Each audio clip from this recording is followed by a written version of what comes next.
British political power on the world stage and make European societies more receptive to communism. Keeping the balance of power in Europe was a key aspect of British and French interests. In Germany and the Soviet Union, they were faced with two powers that were not saturated in terms of their interests and could not be saturated in terms of the ideological foundations of their policies within the state system. Regardless of which partner the Allies came to terms with, the fundamental conflict with both powers remained unresolvable. The Allied politicians were unable to find a way out of this dilemma in the short term. In contrast, the Soviet history of the geopolitical war states the following.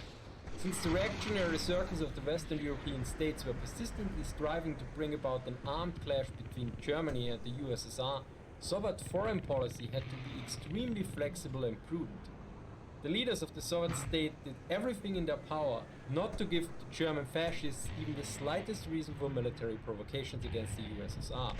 The Soviet Union loyally fulfilled its obligation towards Germany and thus convincingly demonstrated its desire for peaceful relations. For the German imperialists, on the other hand, the non-aggression pact with the Soviet Union merely served as a cover for preparing the greatest international adventure of the German militarists, the invasion of the USSR, which in context of the previous statements about the Western powers enabling German expansion reads like Western appeasement bad, Soviet appeasement good. Which brings us to the next aspect, namely why the German forces in June 1941 achieved a surprise when attacking the Soviet Union, since it is specifically pointed out that the Soviets were suspicious about Germany. The government of the Soviet Union agreed with the entire Soviet people that German fascism was the worst enemy of the socialist state. Therefore, the Soviet people were on their guard against fascist Germany. One reason given is Stalin did not act.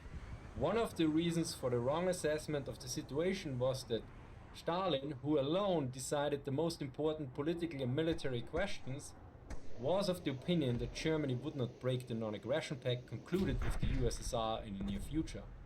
That is why he considered the reports of German troops preparing to attack the Soviet Union to be provocations intended to prompt the USSR government to take countermeasures. Now keep in mind that this work was published after Stalin was denounced by Nikita Khrushchev in 1956. Yet this pretty much aligns with the current Western historiography. To quote one work, several factors, some logical, some not, prevented a proper reading of German intentions. To start with, the decision-making structure in Moscow was over-centralized. A great deal depended on Stalin's personal judgment. Accounts vary, but it appears that the Soviet High Command did not receive all of the information that Stalin and key Politburo leaders did. It also has been argued that the information and assessments sent to Stalin were tailored by Golikov, the head of the military intelligence, to tell the dictator what he wanted to hear. Much came down to Stalin's personal view. Of course, we don't know what Stalin thought. Furthermore, the official Soviet history also names two Soviet generals: People Commissar of Defense of the Soviet Union, Timoshenko, and Chief of the General Staff, Zhukov, noting that they bear some parts of the responsibility since they didn't prepare the Red Army for a sudden attack and didn't alert it soon enough. This seems to be mostly in line with the views of Alexander Hill, who notes about the strategic and operational deployment of the Red Army. Despite being what's the supreme leader, Stalin did not and could not devise and implement Soviet strategy alone. Those in senior leadership positions in the Red Army, such as Timoshenko and Zhukov, were most probably not just going along with the plan for fear. Their ambitions and hubris also no doubt played a part in the creation of the situation the Red Army found itself in mid-June 1941, just as it did for senior German leaders who supported Barbarossa despite the many arguments that could be made about its fall. It should also be added that by the time the official history was printed, that General Zhukov had fallen out of favor.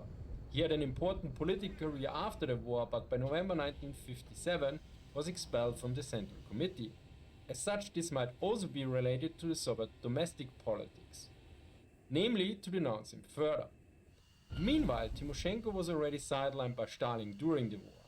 He didn't have an important role after the war, so he might have been just a convenient scapegoat. Although I'm not sure about this, but these aspects should be kept in mind. One part also looks at the question why the Soviet Union and Red Army were not capable to defend against the German forces, and large areas of territory and manpower were lost. It is noted that the reasons are complicated and involve political, economic, and military factors. It is noted that, as a result of the defeat of the Western European states in the first period of the Second World War, fascist Germany had the economic and military resources of almost all of Western